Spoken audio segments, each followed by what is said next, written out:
क्यों एक पिता ने अपने ही पुत्री की विवाह एक चूहे से करा दिया। पूरी कहानी सुने और कहानी के जाने। चैनल को सब्सक्राइब कर वीडियो को लाइक करके कमेंट में हर हर महादेव लिखे। जो नसीब में लिखा है चल कर आएगा, जो नहीं लिखा है वो आकर ही चला जाएगा।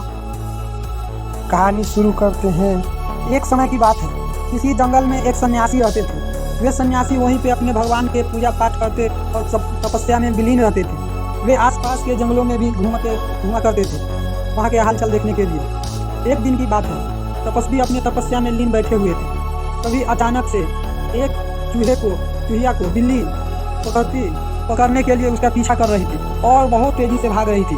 और बिल्ली मन ही मन सोच रही थी, हे भगवान, आज काश ये मुझे धरा जाए कि आज मेरा भूख शांत हो जाए। और आगे आगे भागती चूहिया भी भगवान से ही प्रार्थना करती, हे भगवान, आज मैं बच जाऊँ, नहीं तो मैं मारा जाऊँगा। और भागते भागते वो साधु के पास जाकर छिप गई। बिल्ली तपस्वी को देखकर एकदम से रुक सा गया और कुछ ठहर गया, वहीं पे छुपकर इंतजार करने लगा। उधर चूहिया साधु से मदद हेतु याचना करने लगा। उस चूहिया की प्रार्थना सुन के तपस्वी बाबा को दया आ गया और उसे बिल्ली से बचा लिया। तब चूहिया साधु के साथ ही रहने के लिए जिद करने लगे। साधु माना भी कैसे कर सकते थे, वो तो बहुत दयालु थे, मान गए। तब फिर उन्होंने अपने कमंडल से थोड़ा जल निकाला और कुछ मंत्र बोलकर उस चूहिया के शरीर पर छिड़क दिया। उस जल को पड़ते ही चूहिया एक अत्यंत ही खूब सुंदर स्त्री में प्रकट हो गई और साधु के साथ उनके कुटिया में उसकी पुत्री बन के रहने लगी। समय बीतता गया और जब वो विवाह के योग्य हुई तो तपस्वी ने अपने पुत्री से पूछा, हे पुत्री, बताओ तुमको कैसा वर चाहिए, अपने तुम्हें जैसा वर पसंद है तुम उनका गुण बताओ। उनके पुत्री ने कहा, हे पिताश्री, मुझे ऐसा वर चाहिए जो अत्यंत सुंदर और शक्तिशाली हो। तभी तपस्वी ने पूरा विचार कर उन्होंने सोचा कि सबसे शक्तिशाली और सुंदर में इंद्र है, जो पूरे देवों का राजा है और वो अच्छा भी है। ये सब सोचकर उन्होंने सवेरे सवेरे उठकर देवलोक के लिए रवाना हो गए और वहाँ देवलोक में पहुँचकर इंद्र से भेंट की। वहाँ जाकर इंद्रदेव को सबसे पहले प्रणाम किया और अपने पुत्री के विवाह हेतु उनसे प्रार्थना की और कहे, हे इंद्रदेव, हमारी पुत्री आपसे विवाह करने चाहती है। और उन्होंने अपना गुण बताया। इंद्रदेव ने कहा, विवाह तक तो ठीक था, और मुझसे भी कोई और शक्तिशाली है। अगर मुझसे करना चाहते हैं तो कोई बात नहीं, लेकिन मुझसे भी शक्तिशाली कोई और है। उन्होंने पूछा, कौन?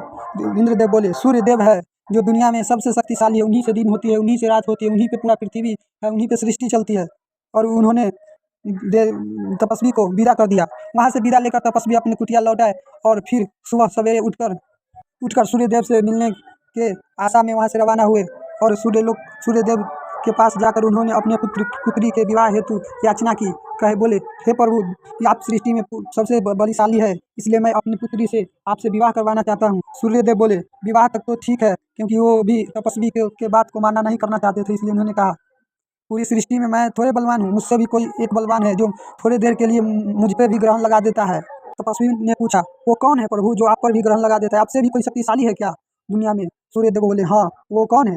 वो सूर्यदेव बोले, वो बादल है, जो क्षण भर के लिए तो हम पे भी ग्रहण लगा देता है। इसलिए आप अच्छा होगा कि आप उनसे कर लें। तपस्वी सूर्यदेव से भी विदा लेकर अपने कुटिया में वापस लौट आए निराश होकर। और वो कल सवेरे बादल से मुलाकात करने के लिए चल पड़े और जाकर बादल से मुलाकात हुई। और उन्होंने बादल से भी यही बात कही कि उन्हें भी अपनी पुत्री के विवाह हेतु याचना की। बादल बोले, यह सब तो ठीक है कि मैं भी सूर्यदेव को कुछ समय के लिए ग्रहण लगा देता हूँ, लेकिन मुझसे भी कोई शक्तिशाली है जिसपे मेरा पूरा जीवन चलता है। मैं उन्हीं के आश्रय हूँ, अगर वो नहीं है तो मैं कुछ भी नहीं हूँ। तपस्वी बोले, आपसे भी कोई शक्तिशाली है? बादल बोले, हाँ। साधु बोले, कौन है? बादल बोले, वो वायुदेव है, जिनके सहारे मैं उड़ता हूँ, चलता हूँ, फिरता हूँ। अगर वो नहीं रहे तो मैं तो अपाहिज हूँ, इसलिए आप उनसे अपनी पुत्री के विवाह करें। वहाँ से तपस्वी विदा लेकर पवन देव के पास पहुँचे और पवन देव से भी यही याचना की कि हे भगवान, आप मेरी पुत्री से विवाह कर ले, क्योंकि मैं इसी कार्य से कई दिनों से भटक रहा हूँ। उन्होंने कहा, आप सृष्टि में आप सबसे शक्तिशाली है, आप ही से सृष्टि चलती है, इसलिए आप बहुत बड़ शक्तिशाली है। तभी पवन देव बोले, विवाह से तो कोई बात नहीं, मैं कर लूँगा, लेकिन दुनिया में मुझसे भी कोई शक्तिशाली है जो मुझे भी रोक देता है। मैं भी उसके सामने से नहीं गुजर सकता। वो भी मेरा रास्ता मोड़ देता है। जब वो सामने खड़ा होता है तो मुझे भी बगल से जाना पड़ता है। तपस्वी बोला, वो कौन है? पवन देव बोले, वो पहाड़ है जो विकराल है, वो भी मुझे रोक देता है। दुनिया में सबसे शक्तिशाली वो है।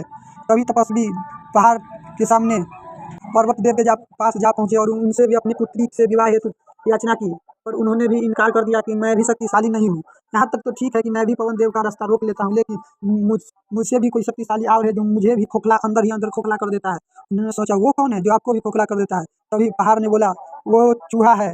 तभी तपस्वी वो चूहा से भेंट करने चल पड़े और चूहा से उनके नीचे चूहा पहाड़ के नीचे चूहा से मुलाकात की और उन्होंने भी अपनी पुत्री से विवाह हेतु याचना की। चूहा मान गया और उन्हीं के साथ कुटिया में चलाया और तपस्वी ने पुत्री को सारा कहानी सुनाया और बोला यही वर मिला है जो दुनिया में सबसे शक्तिशाली है। वो अत्यंत सुंदर स्त्री भी उस चूहे से विवाह हेतु मान गई और तपस्वी ने उन दोनों को ब्याह संपन्न करा दिया और मन ही मन सोचा विधाता का लिखा हुआ कोई नहीं टाल सकता। इसका विवाह लिखा हुआ था एक चूहा से और मैं पूरा देवलोक से लेकर पूरा सृष्टि में घूम गया। हो तो हो कैसे भी कर विधाता जो लिखता है वही मिलता है, क्योंकि किसी को लिखा से ज़्यादा मिल नहीं सकता और जितना लिखा उससे भी कम नहीं मिल सकता।